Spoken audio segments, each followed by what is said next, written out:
Hello, welcome back to the channel with your host Daniel. Today I'm going to share the way I use to manage my API endpoints, like all the URLs. So let's just get started. So let's start with a bad example. So here I am using URL extension to add all these static property and static function to return URLs. So I've done this, I've seen this, and it's more common than you think. And actually this approach is totally fine.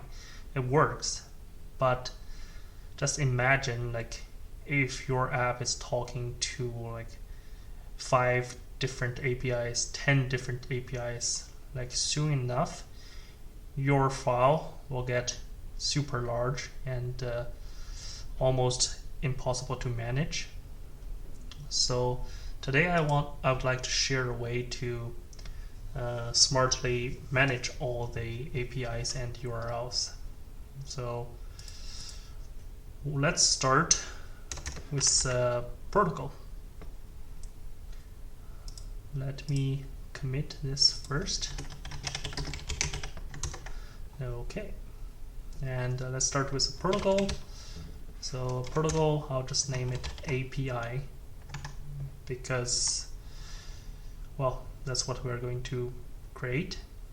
And this protocol only has one requirement, which is the base URL property, which is a URL, and it's only gettable. Because guess what? All APIs should have a base URL. So then let's create a namespace called APIs. This will be a caseless enum. I'll just use this as a namespace. So later I can just say APS dot Yelp. So in this tutorial I will use Yelp and Spotify as my example because their endpoints are easy to understand. So I'll create another space for Spotify, and the Spotify, of course, you want to make it conform to the API. And then I'll create another one for Yelp.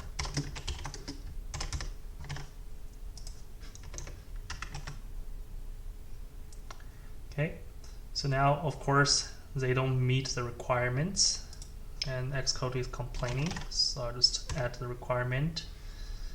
So I'll make it to let, and then I'll basically just copy the base URL part.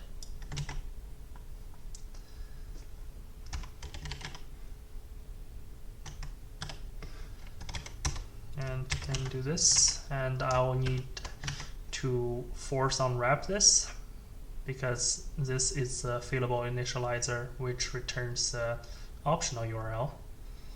But I know this is a valid URL, so I can force unwrap this. Okay, let's do the same thing for the Yelp and the base. Actually, yeah, this base URL is this. Cool. Now it meets the requirement of protocol API.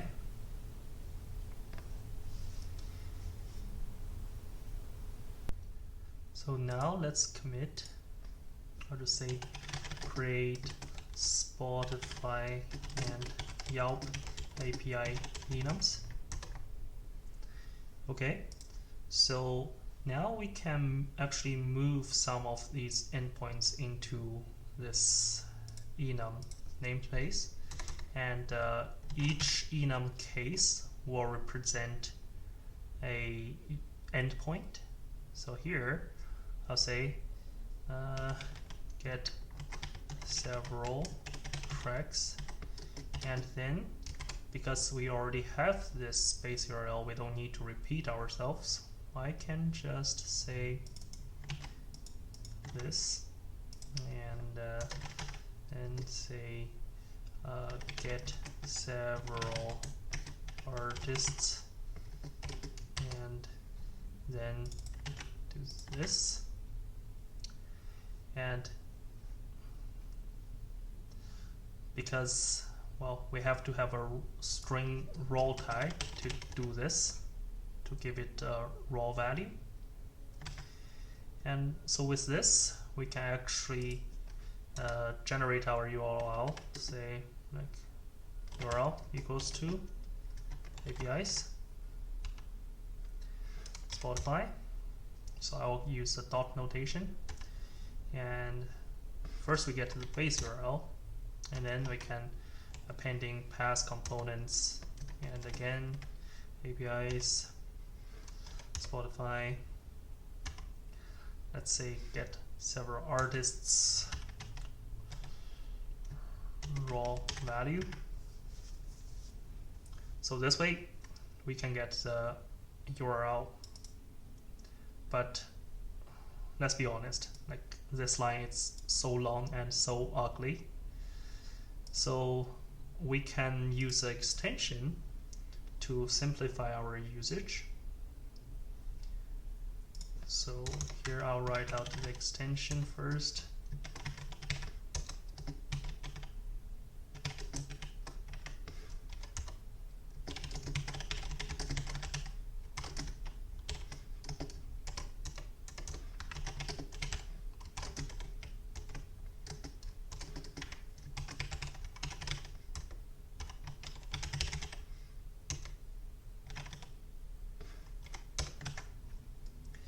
Okay, so what this extension does is I'm extending raw representable where the raw value is a string type, and when this thing, when self conforms to API protocol, and then I will have an out-of-box URL property, and that basically does this, like build the URL with the base URL appending past component of the raw value.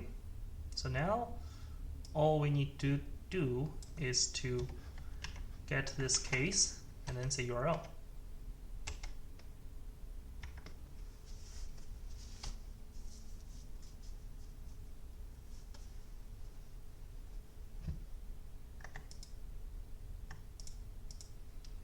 So now it's much cleaner.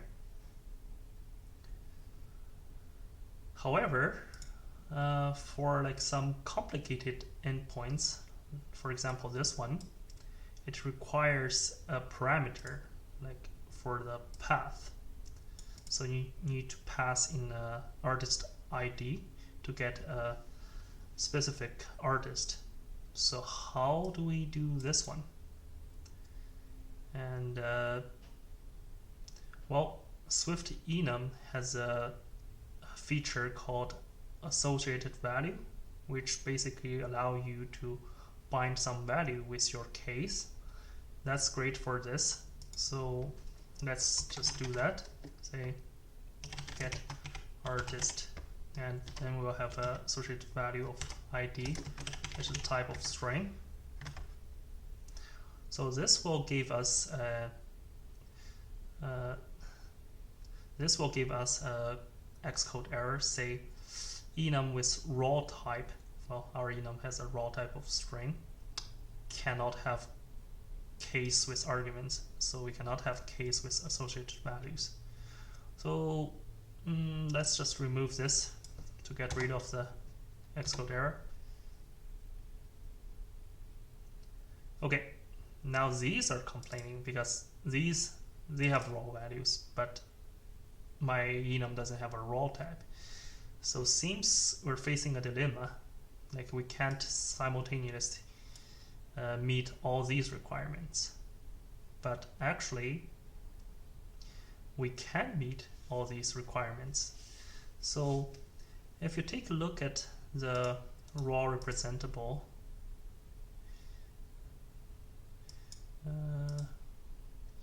So raw representable protocol, and then you can see like there are a few requirements there. We need a available initializer, and we also have to have a gettable raw value. So that's the only two requirements there. So actually we don't need to have a raw type, but we can just conform to this raw representable manually. So to do that, so we need a available initializer init. Okay, since we're not going to use this initializer, I can just return nil. So that's fine. And then we have to have this raw value, gettable raw value, which will be string type, and it's computed. So I can just do switch self, and then I just do things like this.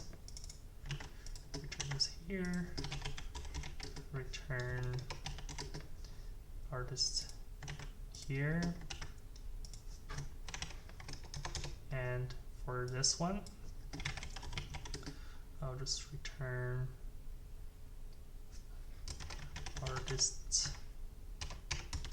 and I use this ID to build my path. Now I can delete this. This raw type should be string now, and everything works because our Spotify still conform to raw representable and has a raw value of string, so our extension works.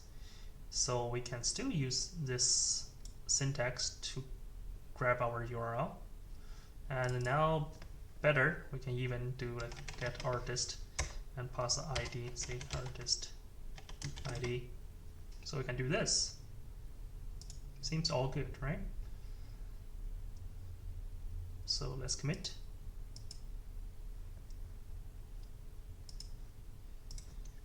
Use enum associated values to pass parameters. Cool. So everything seems good. I can do the same thing for Yelp. So I can make it conform to raw representable, and then like add the requirement, the available initializer, and return nil. But then I noticed I'm repeating myself, right? Like I'm adding available initializer here, and I'm adding it here, and I'm actually not using it. So what I can actually do is to save a line and move this into our extension. So all the enum that conforms to API will automatically have this available initializer. So I don't need to repeat in every API enum. And so now I just need to conform to this and add the cases.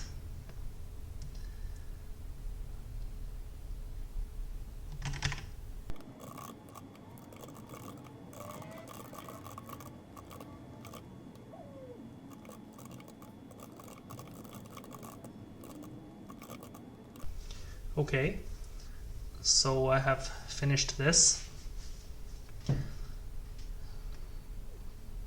and I can just use it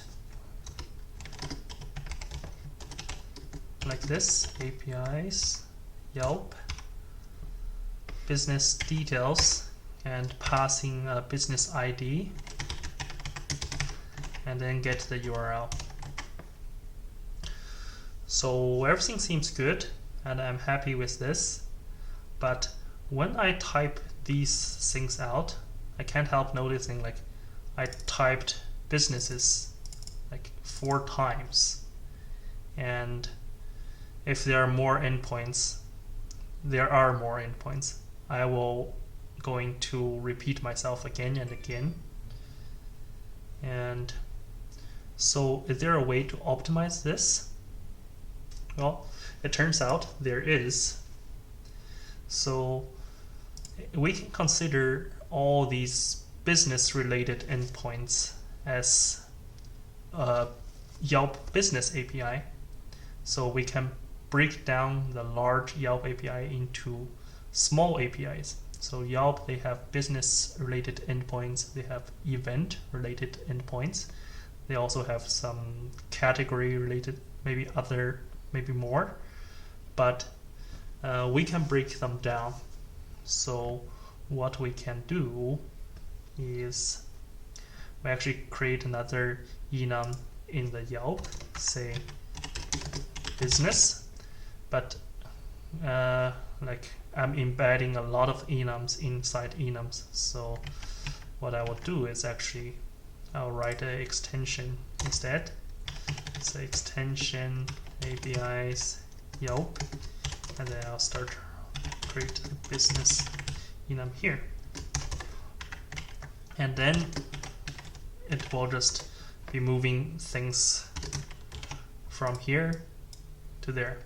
So let's just copy all this and paste it in here, and then like this Yelp business base URL should be this. Okay, and then I guess it's because we're inside the business namespace, we don't need to add this. We can just delete all the businesses. So it's shorter. Details, reviews. Okay, so search, and we don't need this. So we limited a lot of reputations. Okay, phone, detail, reviews. Okay, so we've moved everything there. We can safely delete all these, and we can actually delete all these. So now Yelp is just like a namespace, like APIs. And here, of course, now we have a business namespace, so we can just do like this, business and details. So I actually like this syntax even better, because later I can have another thing, this event, and it's all dot notation, makes things very clear.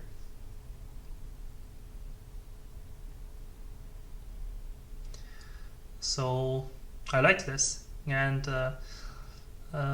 last thing I would like to do is I can actually create another file, say like Yelp Business API, and move this into its own file. And I can have another file, say Yelp Events API, and the same for Spotify. It's like Spotify Tracks API, Spotify Artist API, all in their own files. So later on, you can just go directly to that file and update that URL. So no more chaos like this. You can just delete all this and then commit. Complete. Okay, that's it. Just a small trick of how to smartly manage all your URLs. So the last thing worth mentioning is it's okay to write public URL endpoints directly in your code, because like these are public APIs you can find in the document, but it's not a good idea if you're using some private URL and or like private API keys. You know, Yelp, they require an API key, and you don't want to commit that into your code and then upload it to GitHub so everybody can see it. So if you do have a URL you need to protect from public, you probably want to use environment variable to access that URL value. And in my future videos I will introduce you to environment variable, and how do we do that? But that will be another video. So that's all for today. Happy coding. See you next time.